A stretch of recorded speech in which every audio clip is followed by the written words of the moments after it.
Hi అందరికీ. Mushroom curry ఎలా చేసుకోవాలో చూద్దాం. నేను చేసినట్టుగా చేయండి. అన్నీ ఇంట్లో ఉన్న వాటితోటండి, చాలా సింపుల్గా. ఒకసారి ట్రై చేయండి, సూపర్ టేస్ట్ ఉంటుంది. ఇది చపాతీలోకైనా, పుల్కా అన్నంలోకైనా, పలావ్లోకైనా చాలా బాగుంటుంది ఈ కర్రీ. దీని ప్రాసెస్ ఎలాగో చూద్దాం. 4 ఉల్లిపాయలు తీసుకొని, తొక్కు తీసుకొని అలా కట్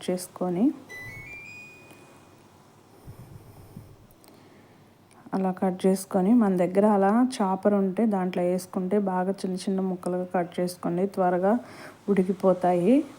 టమాటాను కూడా అలాగే కట్ చేసుకోండి.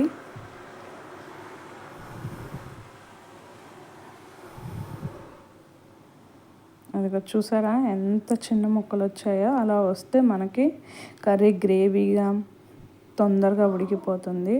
టమాటా కూడా అలాగే చేయండి. 3 పచ్చిమిరపకాయలు తీసుకొని అలా మధ్యలో కట్ చేసి చిన్న చిన్న ముక్కలుగా కట్ చేసుకోండి. మష్రూమ్స్ చూసారా, ఇలా ప్యాకెట్స్లో వస్తాయి. ఇవి ఎక్కడైనా దొరుకుతాయి, డీమార్ట్లో, రిలయన్స్లో ఉంటాయి. తెచ్చుకోండి, చాలా బాగున్నాయి. అలా నేను మధ్యలో కట్ చేశాను. మీరు అలాగే వేసుకోవాలనుకుంటే వేసుకోవచ్చు. కొంచెం ఎక్కువ లావు ఉన్నాయని చెప్పి అలా కట్ చేశాను. ఇలా 2-3 సార్లు వాష్ చేసుకున్న తర్వాత పొయ్యి మీద బాండీ పెట్టుకొని 5 టేబుల్ స్పూన్ ఆయిల్ వేసుకొని, ఆయిల్ హీట్ అయ్యాక 1 టేబుల్ స్పూన్ పచ్చిపప్పు, 1 టీ స్పూన్ ఆవాలు, 1 టీ స్పూన్ జీలకర్ర, కరివేపాకు వేసుకున్న తర్వాత ఫస్ట్ ఆనియన్స్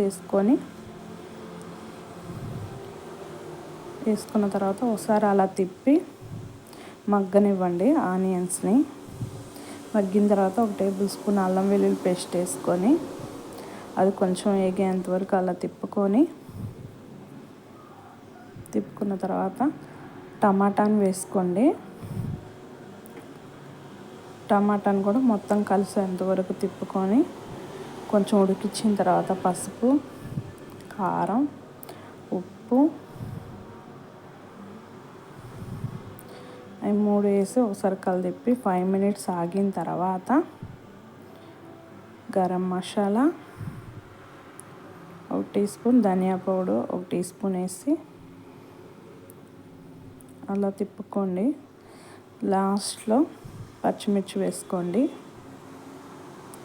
ఒక 5 మినిట్స్ ఆగిన తర్వాత ఇంకా మష్రూమ్స్ మొత్తాన్ని అలా శుభ్రంగా తెల్లగా కడుక్కోండి. కడిగిన తర్వాత మొత్తం కలిసేంత వరకు అలా తిప్పుకున్న తర్వాత ఒక 5 నిమిషాలు మగ్గించిన తర్వాత మనకి ఎంత గ్రేవీ కావాలో అంత వాటర్ పోసుకుంటే సరిపోతుంది. చూసారా ఎంత బాగా వచ్చిందో?